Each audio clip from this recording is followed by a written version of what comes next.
Magandang gabi mga kapuso. Ako po ang inyong Kuya Kim na magbibigay sa inyo ng trivia sa likod ng mga trending na balita. Nakapanlulumong balita. Umabot na sa 9 na dolphin ang namatang patay sa iba't ibang lugar sa Negros Oriental. Ano kaya kinamatay ng mga kawawang dolphin? Inanod ng pangamba mga residente ng Tanhay City, Negros Oriental nang nitong weekend. Tatlong walang buhay na spinner dolphin ang nadiskubre sa mangrove area ng Barangay Manipis. Ayon sa mga opisyal ng barangay, nasa advanced stage of decomposition na ang mga ito na nakita. Ang kinababahala ngayon ng lokal na pamahalaan, hindi itong unang insidente na may namatang mga patay na dolphin sa probinsya sa taong ito. January 25, nang unang napaulat na nasa 10 pantropical spotted dolphin ang nakitang palangoy-langoy sa mababaw na parte ng baybayin ng Barangay Luca sa bayan ng Tanhay. Sinubukan pa itong saklulukan ng mga residente at lokal na pamahalaan, pero na-stranded ang mga ito sa Barangay Canlargo, Baay City. Noong January 26, tatlo sa mga ito natagpuan na lang na wala ng mga buhay. Nadagdagan pang listahan ng may isa pang patay na dolphin ang namataan noong January 27 at isa pa noong January 28. Noong January 31, isa namang spinner dolphin ang namatay sa Barangay Piapi sa Dumaguete City. Kaya suma total, 9 na dolphin ang natagpuang patay sa probinsya sa taong ito. Ano nga ba ang posibleng kinamatay ng mga ito? Alam niyo ba na mga dolphin hindi mga isda kundi mga mammals? Ibig sabihin, sila warm-blooded. Humihinga hindi sa kanilang mga gills kundi sa kanilang mga lungs. At nagpuproduce sila ng gatas para sa kanilang mga supling. Ayon sa IUCN Red List of Threatened Species, sa 41 species ng marine mammal na ito, 5 species at 6 na subspecies ang tinuring ng endangered. Kabilang sa mga banta sa mga dolphin, ang overfishing, polusyon at global climate change. Samantala sa isang pahayag, inilahad ng lokal na pamahalaan ng Bais na ang 14 na dolphin na natagpuan sa bayan ng Bais, isinailalim sa necropsy. Dito na pag-alaman na may lung trauma ang mga ito bunsod ng matinding underwater pressure o malakas na pagsabog. Dahil sa tinamong mga sugat, kaya raw nalunod ang mga dolphin. Doon sa lesions po, meron na po siyang nangingitim na part. So, assumption namin, it could be matagal na, kumbaga chronic yung na-experience ng dolphin. Kaya siya nag-stranding kasi nga nangihina siya. Iniimbestigahan na ngayon ng otoridad kung paano nagtamo ng mga sugat ang mga dolphin. Isa siya sa mga dahilan pero hindi natin alam kung is it really dynamite fishing or meron lang underwater activities. Yung ear niya po ay nasa loob, hindi sa labas. Kahit po malayo yung blasting, let's say 150 meters, malaki na po yung epekto. Nakapanghihinayang lalo't ang mga marine mammal na ito, isa pa din sa tinuturing na pinakamatalinong hayop sa buong mundo. Alam niyo ba na mga dolphin ang isa sa pinakamatalinong hayop sa planeta? Kaya kasi ng mga ito na makipag-communicate sa isa't isa gamit ang dalawang klase ng tunog, ang whistle at click. Ang mga click ay ginagamit nila para pakiramdaman ang kanilang paligid sa pamamagitan ng echolocation. Kaya rin nila makipag-communicate non-vocally. Ibig sabihin, hindi nila ginagamit ang kanilang vocal area organs gaya ng larynx at air sacs. Samantala, para malaman ang trivia sa likod ng viral na balita, i-post o i-comment lang, #Kuya Kim! Ano na? Laging tandaan, kimportante ang mayalab. Ako po si Kuya Kim at sagot ko kayo, 24 oras. Sugatan ng isang lalaki sa China matapos sunggaban ng isang leon sa circus. May nagkarambola ring mga sasakyan sa isang expressway. Nakatutok si Ivan Mayrina. Tila laro ang dumausdos sa kalsada ang sasakyan ito bago bumangga sa mga nagkarambolang sasakyan nasa harap niya. Pero pagkatapos niya, meron pa mga sumunod. Wala nagawa kahit sinenyasan na sila ng iba pang motorista sa nakaambang disgrasya. Sa video na kuha nitong linggo sa Taohui Expressway sa Henan, China, ayon sa mga otoridad, mahigit 100 sasakyan ang nadisgrasya at nagtamo ng matinding pinsala sa kasagsagan ng dagsa ng mga biyahero para sa Spring Festival. Bukod sa zero visibility na dulot ng makapal na hamog, nahirapan din ang mga sasakyan sa madulas at nagyayelong kalsada. Wala naman daw nasaktan sa aksidente. Nagsagawa na rin ng clearing operation. Sa China pa rin, inatake ng leon ang isang staff ng circus sa Shanxi. Bagong insidente, makikita ang payat at tila ng ihinang leon na gumagawa ng tricks at tumatalo sa metal ring. Sa ikalawang ikot ng leon, bigla niyang sinunggaban ng empleyadong malapit sa hawla. Bumagsak sa sahig ang biktima habang kanyang mga katrabaho pinaghahampas ang leon. Nang maalis sa pagkakasakmal, mabilis na isinugod sa ospital ang biktima. Sa ulat ng Reuters, nagkaroon na ng parehong insidente noong 2020 kung saan inatake ng tigre ang kanyang trainer sa gitna ng show. 3 nasugatan, isa sa kanila nawala ng daliri. Para sa GMA Integrated News, Ivan Mayrina, nakatutok, 24 oras. Pinasubasta, kaya nawala ang ilang balikbayan box na idineklara umanong abandonado batay sa mga sagot ng ilang inimbitahan sa isang pagdinig ng Kamara. May isa pang sinisingil umano ng 30,000 piso para matubos ang padala. Nakatutok si Mariz Umali. Naging emosyonal ang OFW na si Vilma Silga nang humarap sa House Committee on Overseas Workers Affairs. Pinagbabayad daw kasi siya ng halos 30,000 piso para makuha ang pinadala niyang mga balikbayan box sa pamilya sa Pilipinas. Yung hirap, yung tiis, ang pagod, pangungulila sa pamilya, sa mga anak. Mag-ipon ng mga bagay-bagay para lang maibigay sa kanila. Tapos ganun, hindi namin alam kung saan napunta. Ang binayaran ko doon, almost 50,000 na. Tapos magbabayad ulit ako dito ng 29,500 para makarating sa akin. Tinatalakay sa komite ang umano'y illegal na gawain umano ng illegal freight forwarder kung bakit bigla na lang naglalaho ang mga pinaghirapang balikbayan boxes ng mga OFW.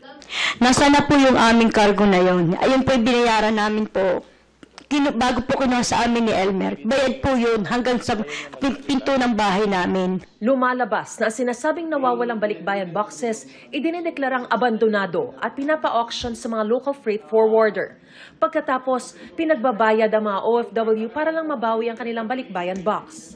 Kailangan pang magbayad doon sa kay Monique. Sa kagustuhan ko po, nagbayad ako kay Monique para makuha ko ang aking boxes. Hinala ng OFW party list. May nagaganap na sabwatan sa pagitan ng ilang kawani ng Bureau of Customs sa Auction Division at mga pribadong individual na lumalahok sa mga auction at kumukorner sa mga balikbayan boxes na di umano'y abandon upang ibentang muli sa mga may-ari ng OFW sa nakakalulang halaga. Sa pagdinig na pag-alamang karamihan sa mga balikbayan box ay napunta sa isang Mona Lisa Tan, may-ari ng Monique Rapid Trans Incorporated na isang international at domestic freight forwarder.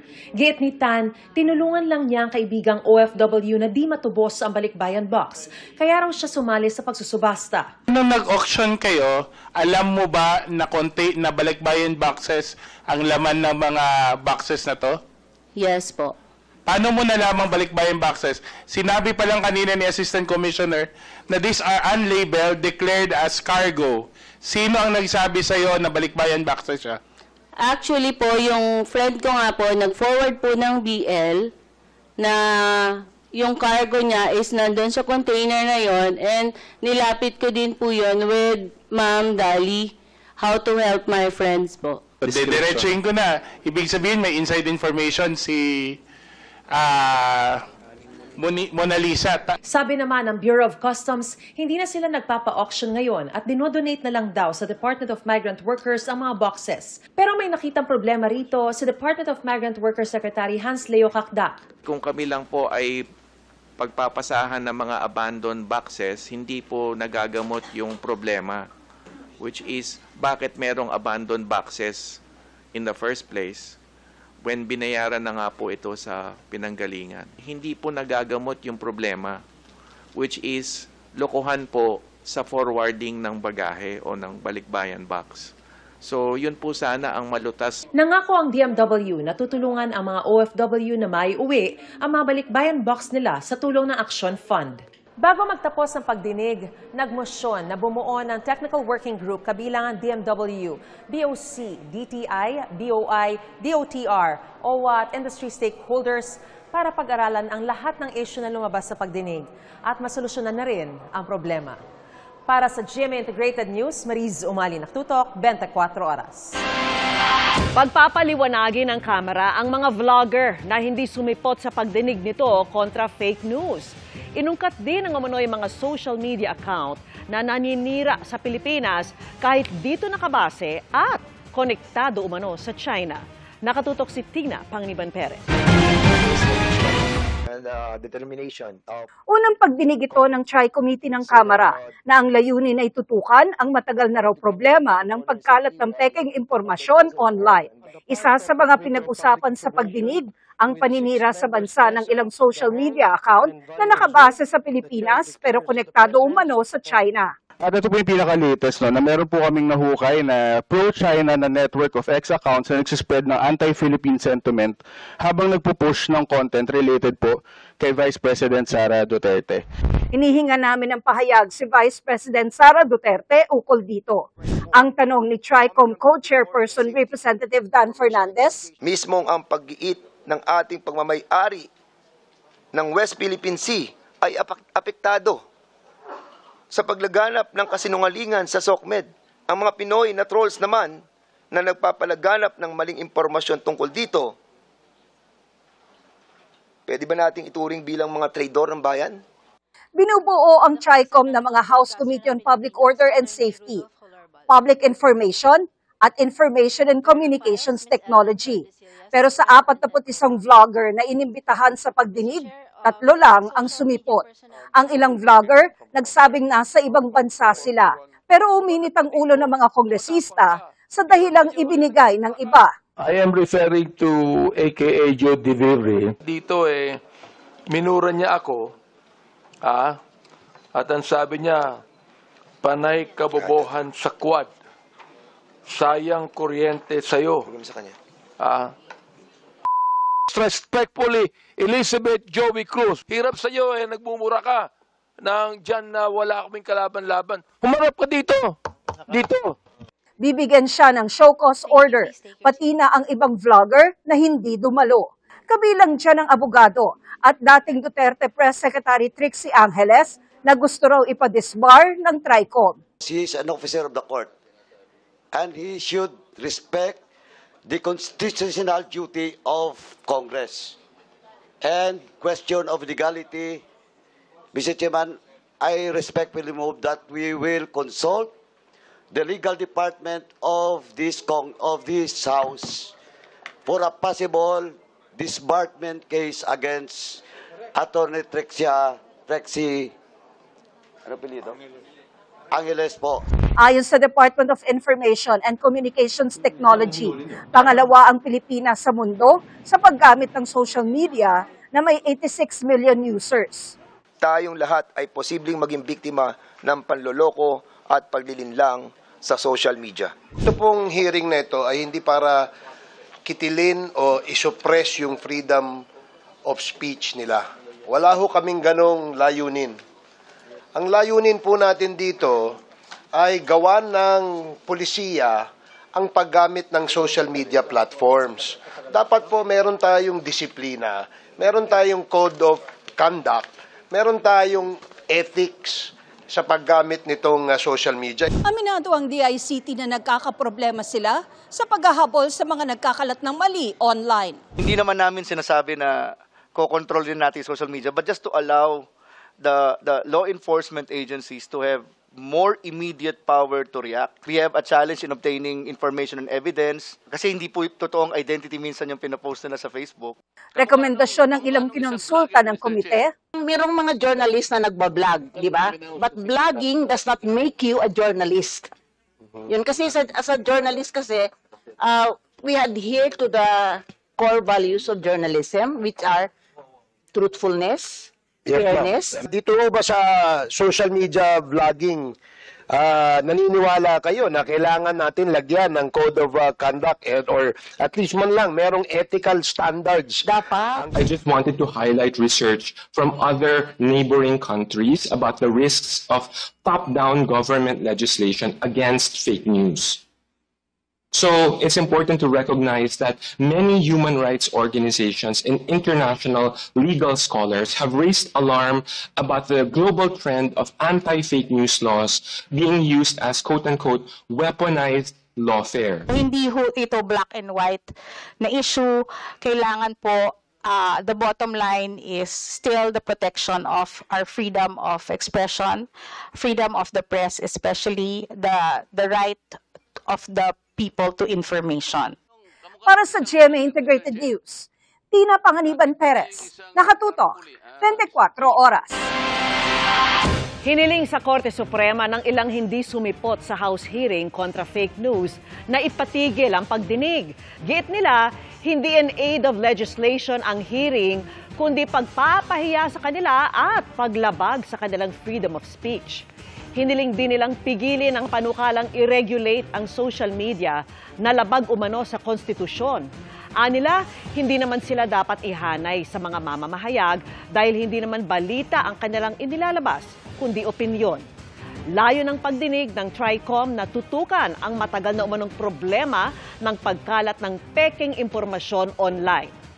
Ang abogadong pinapadisbar ng komite, handa raw sumagot. Nagpaliwanag ito kaugnay ng hiling nila sa Supreme Court. Ang hinihiling namin dito sa kaso ay prohibition at certiorari. Ibig sabihin, itong desisyon, ang pag-propose ng legislation na ito, ang desisyon na magganitong hearing ay ginawa with grave abuse of discretion. Lalong-lalo na ang karapatan magsalita at magpahayag. Sa halip na makamura, tila napamahal pa ang mag-asawang kumuha ng narematang bahay sa Pag-ibig. Iniwan kasi itong sira-sira ng dating may-ari ng bahay, malayo sa itsura nito nang mapanalunan nila sa bidding. Ang tugon ng Pag-ibig sa pagtutok ni Jonathan Andal. Ganito pa ang bahay na ito nang bilhin sa Pag-ibig Fund noong nakaraang taon. Pero nang paalisin na ng bumili ang dating nakatira rito, iniwan itong sira-sira na. Nung time na yon, maayos po yung bahay. As in, one day lang yung nakalipas nung bago ma-evict sila ng sheriff. Tsaka lang po naging ganito yung itsura ng bahay po. Binaklas ng dating nakatira ang mga gamit at lahat ng pintuan. Binakbak ang mga pader para matanggal ang lahat ng bintana. Tinanggal ang lababo, inidoro at mga gripo. Pati mga kable ng kuryente pinagkakalas. At ang mga drainage sa bahay, binuhusan pa umano ng semento. Nakapanlo mo na. Talagang pagpasok mo dito, parang niransak yung bahay. May iyak ka talaga. Ang reason daw po nung dating owner is dahil di daw po namin sila napagbigyan na magstay hanggang January 30 dahil gusto nilang magpasko and New Year dito sa bahay. And meron ng papalit sa amin din doon sa nirerentahan namin. Kaya naipit na rin po kami. Ayon sa bumili, foreclosed property na ito o kinuha na ng Pag-ibig dahil 10 taong di nahuhulugan ng dating may-ari. 2.9 million pesos ang benta ng Pag-ibig sa bagong owner. 15,000 pesos lang ang down payment habang 19,000 pesos lang ang buwan ng hulog sa loob ng 30 taon. Pero imbes na makamura, napamahal pa sila sa pagpapaayos na umaabot na ngayon sa kalahating milyong piso. Papalitan pa nila ang kontador ng bahay na kinuha rin daw ng dating owner. At babayaran pa ang iniwan nitong 4,000 peso water bill. Hinugot na namin yung namin sa insurance, yung savings namin, simot na. Sabi ng Pag-ibig Fund, maituturing na vandalism at theft o pagnanakaw ang ginawa ng dating nakatira sa bahay. Wala ho talagang karapatan yung prior occupant na kunin o sirain ang alingmang bagay dun sa nasabing property sapagkat yun po ay pag-aari na nung nakabili. Nakasaad po dito sa notice to vacate na bawal niya kong galawin o bawal niya kong i-vandalize o nakawan yung nasabing property. Nanalo na sa unang demandahan ang bagong may-ari kaya napaalis sa mga nakatira matapos ang 9 na buwan. Pero balak muli nilang dumulog sa korte. Pumayag po kami sa interview na to, not because para siraan yung previous owner. Naintindihan naman po namin na galit sila kaya po nagawa nila to. Pero sana alam po nila sa sarili din nila yung consequence po nung ginawa nila dun sa property. Pakiusap nila sa Pag-ibig, i-assess muli ang halaga ng bahay dahil malayo na ang kondisyon nito sa napanalunan nila sa bidding. Yung reassessment, hindi na natin siya magagawa sapagkat muli ang sumira at gumawa ng mga bagay na ito ay yung prior occupant. Makakaasa po kayo na kami po ay lalapit at may pag-ugnayan po sa inyo. Maging ho sa paghabol doon ho sa prior occupant. Bukas ang aming programa sa panig ng dating nakatira sa bahay na hindi na rin matrace ng bagong may-ari at wala ring kontak sa barangay. Para sa GMA Integrated News, Jonathan Andal, Nakatutok, 24 Oras.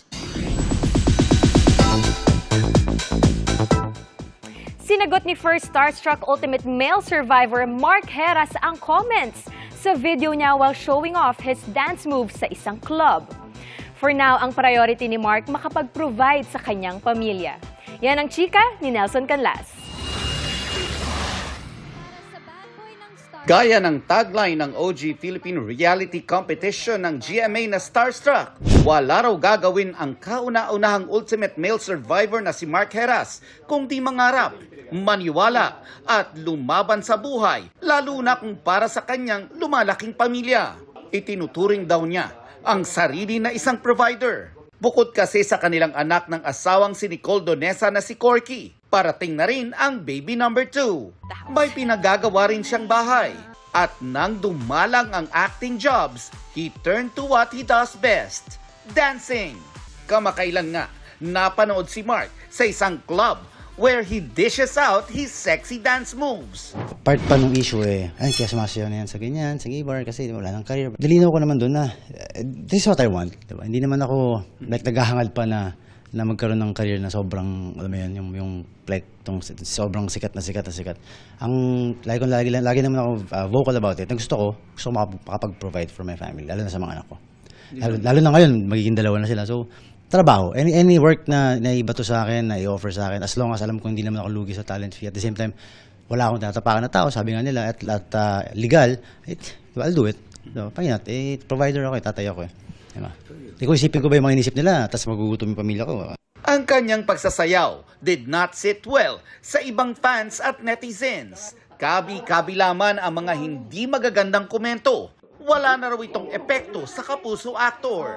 Almost 21 years na ba ako sa industriya, di ba? Hindi na ako, wala nang, sabi ko nga parang, kung yung mga taong to, parang tina-target nila ako or parang they want parang may attention or gusto nila mag-react ako ng malaki, sorry. Diba sabi ko nga lahat yata ng klase ng intriga naiba to na sa akin, diba? So, parang yung mga ganyang klaseng atake or mga issues, wala nang epekto. Ang pagtutuunan nila ng pansin ngayon, ang paparating nilang baby na isang malaking blessing. Si Corky, excited kami kung ano magiging reaction niya actually. Pero syempre pinapa-feel namin sa kanya na parang hindi mababawasan yung attention or yung pagmamahal sa kanya. Dapat 50-50. Nelson Canlas, updated sa Showbiz Happening. And that's my chika this Tuesday night. Sa ngalan ni Iya Arellano, ako po si Ara San Agustin. Miss Mel, Miss Vicky, Kuya Emil. Thank you, Ara. Salamat sa iyo, Ara. Thank you, Ara. At yan ang mga balita ngayong Martes. Ako po si Mel Tiangco. Ako naman po si Vicky Morales para sa mas malaking misyon. Para sa mas malawak na paglilingkod sa bayan, ako po si Emil Sumangil. Mula sa GMA Integrated News, ang News Authority ng Pilipino, nakatuto kami 24 oras.